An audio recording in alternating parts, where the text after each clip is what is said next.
آج ہمارا سپارہ ہے چھٹا، جس کا میں نے مختصر آپ کے سامنے خلاصہ بیان کرنا ہے۔ اس کے اندر اللہ تعالیٰ نے ابتدا میں فرمایا لا یحب اللہ الجہر بالسوء من القول الا من ظلم۔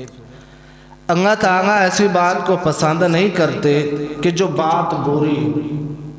اس سے مراد یہ ہے کہ اللہ تعالیٰ غیبت کو پسند نہیں کرتے، کسی پر ظلم کی آپ بات کریں اس کو بھی اللہ تعالیٰ پسند، ذرا بولیں اس کو بھی پسند۔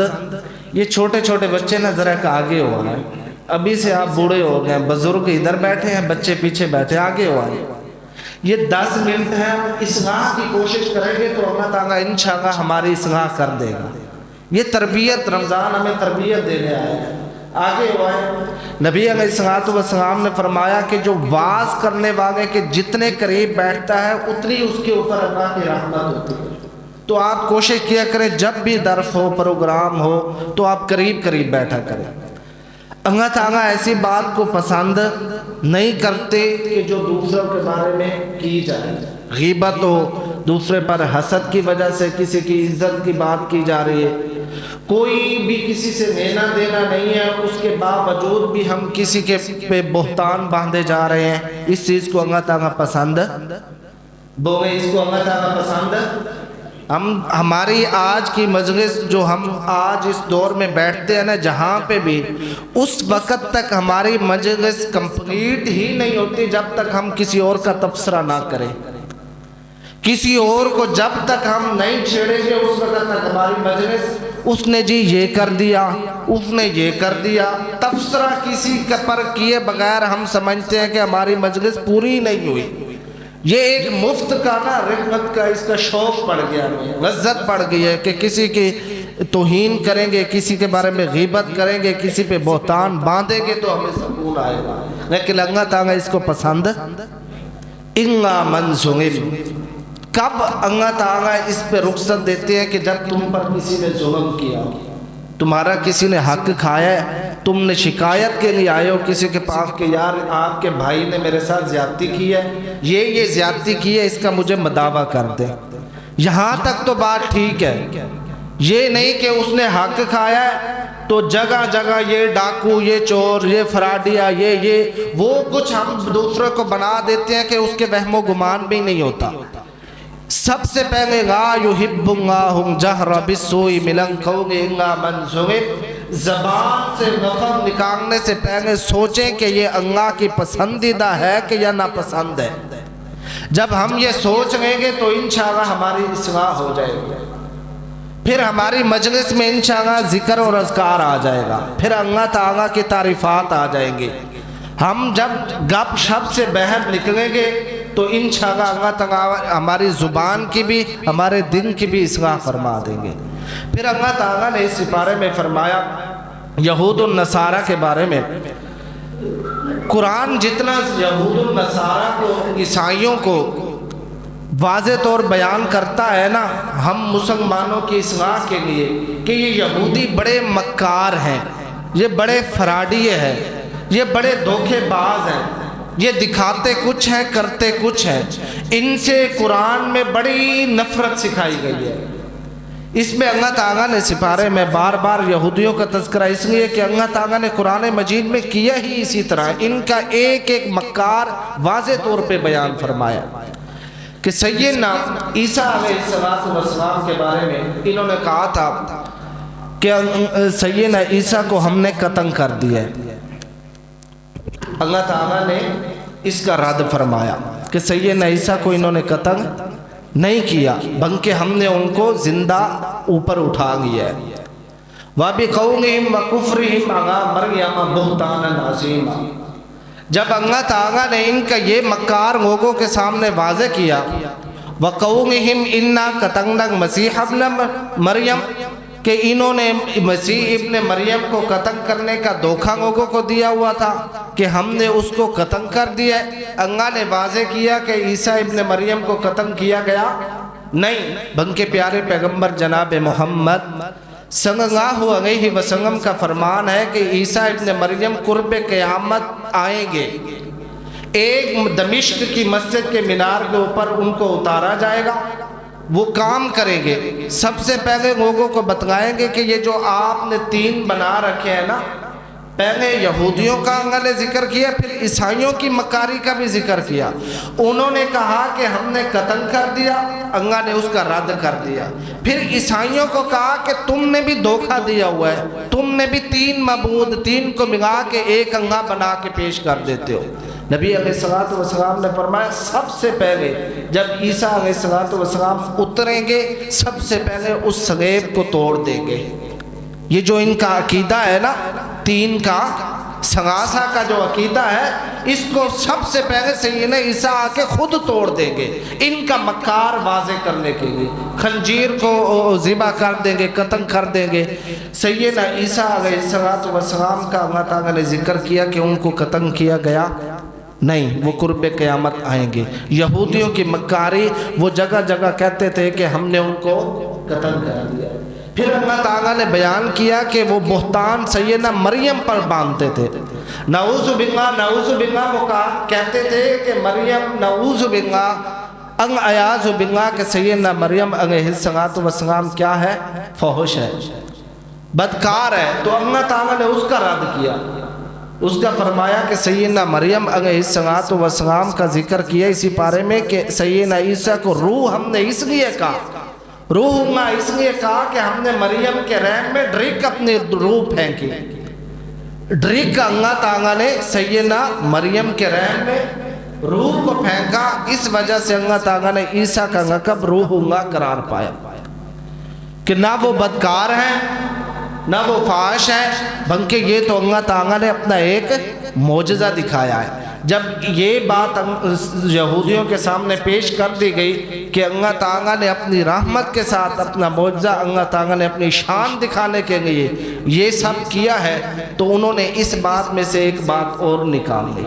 مکار ہے نا، جو جھوٹا بندہ ہو نا، آج ہم ساری مجلس میں ایک جھوٹا بندہ ہو نا، ساری مجلس اس کو واضح طور پہ ایک ایک کام پہ جھوٹا کرتی جائے، وہ بات میں سے بات اور نکالتا رہتا ہے۔ اچھا یہ اس طرح نہیں ہے تو اس طرح ہے، میں نے اس طرح نہیں کیا تھا تو اس طرح کیا تھا، یعنی دھوکے باز دھوکہ دیتا ہی رہتا ہے، اس کو دنیا کی کوئی بھی چیز سمجھا نہیں سکتی۔ جو خود انسان زیادہ زبان سے غلوف کرنے والا ہے، زبان کا چتر ہے، اس بندے کی اصلاح نہیں ہو سکتی۔ یہ جو آج بھی ہمارے دور میں کہ بس اس بندے کو کوئی نہیں ہرا سکتا، یہ زبان کا بڑا تیز ہے، ایسے بندے کی اصلاح ہو سکتی؟ اسی طرح یہودی کرتے تھے، مکار پہ مکار، دھوکے پہ دھوکا، گمراہی پہ گمراہی۔ پھر اللہ تعالیٰ نے فرمایا سیدنا عیسیٰ علیہ السلام کے بارے میں کہ سیدنا عیسیٰ جب یہودیوں کو واضح کیا کہ یہ اللہ کا امر تھا، یہ اللہ کا حکم تھا کہ عیسیٰ کو بغیر باپ کے پیدا کیا، تو پھر عیسائی دوسری پٹری پہ اتر آئے۔ عیسائیوں نے کیا کہا؟ عیسائیوں نے اس کو کہا کہ اچھا یہ اللہ نے ڈرک پھونکا ہے، یہ اللہ کا امر ہے، تو یہی کیا ہے؟ اللہ عیسیٰ مریم بن کے کیا بنا دیا؟ خدا بنا دیا۔ ایک کو سمجھاتے ہیں، دوسرا کیا کرتا ہے؟ نکل جاتا ہے۔ یہودیوں کو جواب دیتے ہیں، عیسائی آگے بڑھ جاتے ہیں۔ اسی لیے اللہ تعالیٰ نے کہا کہ یہود و نصارہ تمہارے دوست ہو سکتے، ذرا بولے یہود و نصارہ آپ کے دوست ہو سکتے، ان کی محبت بھی دھوکہ ہے، ان کی محبت بھی دھوکہ ہے، کبھی بھی یہ مسلمانوں کے خیر خواہ نہیں ہو سکتے۔ یہ جب بھی دیں گے مسلمانوں کو دھوکہ دیں گے، یہ جب بھی مسلمانوں کی جڑیں کاٹنے کی کوشش کریں گے۔ اللہ نے بڑی تفصیل سے بتایا کہ عیسیٰ علیہ السلام کو ہم نے بغیر باپ کے پیدا کیا۔ اب عیسائی آگے کہ کیا ہے؟ یہ عیسیٰ مریم اللہ من کے ایک خدا بنا ہے۔ پھر اللہ نے جواب دیا قل هو اللہ، پڑھیں قل هو اللہ احد، کہہ دیجئے کہ وہ کون ہے؟ واحد ہے، اکیلا ہے، اللہ الصمد، بے نیاز ہے، لم یلد ولم یولد، نہ وہ کسی سے پیدا کیا گیا ہے نہ اس سے کوئی پیدا کیا گیا ہے، ولم یکن لہ کفوا احد، اس کے ہم پنگا اس جیسا کوئی اور نہیں ہے۔ پھر اللہ تعالیٰ نے جواب دیا ان کا۔ پھر اللہ تعالیٰ نے سورۃ المائدہ آگے ذکر کی